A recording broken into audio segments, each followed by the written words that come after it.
Hello, everyone. Truth, Hope, Love back again to look at the new Razzie nominating ballot.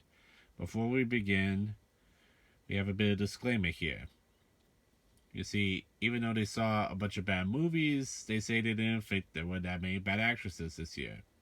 I guess it's up for you guys to decide whether you agree or not. Remember, don't dislike the video just because you don't like the choices. I did not make the choices, so let's begin. Worst remake, ripoff, or sequel, we have Blonde, which they say is a ripoff of previous Marilyn Monroe biopics, both 365 Days sequels, Disney's Pinocchio, Don't Worry Darling, which they say is a ripoff of Stepford Wives, Firestarter, Halloween Ends, Jurassic World Dominion, Marmaduke, and The Requin, which they say is a ripoff of Jaws. Worst supporting actor, we have Woody Harrelson for The Man from Toronto, Xavier Samuel for Blonde, Anthony Hopkins for Zero Contact, Pete Davidson for Good Morning, Evan Williams for Blonde, Tom Hanks for Elvis, Chris Rock for Amsterdam, William Hurt for The King's Daughter, Guy Pearce for Memory, and Maud Sun for Good Morning. With screenplay, we have Blonde, The 355, Disney's Pinocchio, Halloween Ends, The Bubble, Morbius, Good Morning, Marmaduke, Jurassic World Dominion, and Meantime. With supporting actress, we have Lorraine Bracco for Disney's Pinocchio, Bing Bing Fan for The 355 and The King's Daughter, Penelope Cruz for The 355, Chiquita Teo or Tali for Disney's Pinocchio, Mira Sorvino for Lamborghini, The Man Behind the Legend, Adria Arjona for Morbius, and Molly Grace for Poker Face.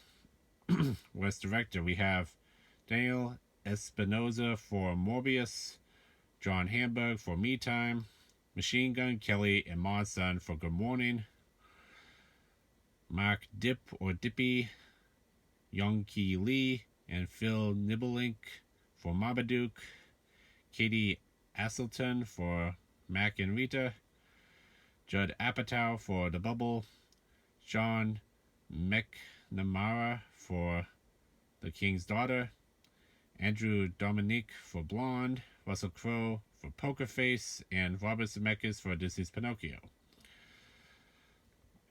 With a screen couple, we have Liam Neeson and his ever-present Arsenal for Blacklight and Memory, both real-life characters in the fallacious White House bedroom scene for Blonde, Machine Gun Kelly and Maud Sun for Good Morning, Andrew Dominic and his issues with women for Blonde, Tom Hanks and his latex-laden face and that ludicrous accent for Elvis, Tom Arnold and the chair that holds him up for Good Morning, Xavier Samuel and Evan Williams as Marilyn's roomies with benefits for Blonde, the two 365 Days sequels, and Alicia Silverstone and the year's worst CGI effects and The Requin.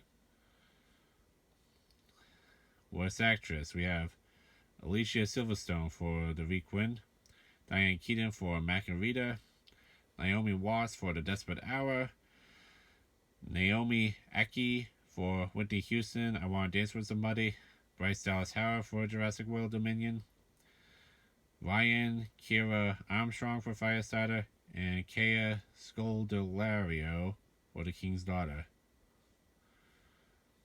Worst actor, we have Tom Hanks for Disney's Pinocchio, Pierce Brosnan for The King's Daughter, Kevin Hart for Me Time, Sylvester Stallone for Samaritan, Pete Davidson for Marmaduke, Liam Neeson for Blacklight and Memory, Russell Crowe for Poker Face, Jared Leto for Morbius, and Machine Gun Kelly for Good Morning.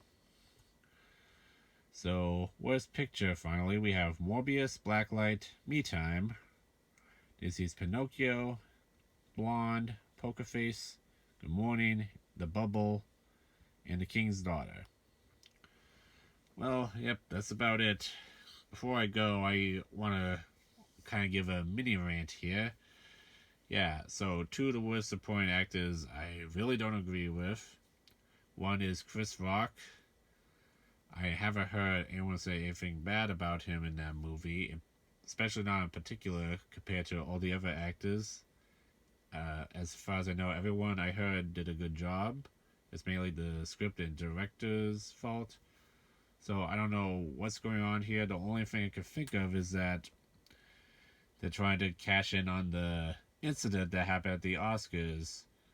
But it's like, then why not have Will Smith in there for Emancipation? Either have both of them in there or neither of them. It feels kind of weird to just have Chris Rock. Like, why pick on him like that? And also, what's worse actually is William Hurt's inclusion. And if you don't know, William Hurt passed away last year. And I know they said like that movie, The King's Daughter, was shot like 8 years ago, but still, if the guy is there, why make fun of him like this? It feels wrong to me, and I don't know what they were thinking. Even if it was shot 8 years ago, the guy is still dead now. It just doesn't feel right. But well, that's it. I think I'm going to go vote now. Definitely not for either of those two. What do you guys think? I can't wait to hear what you guys have to say. Have a good day.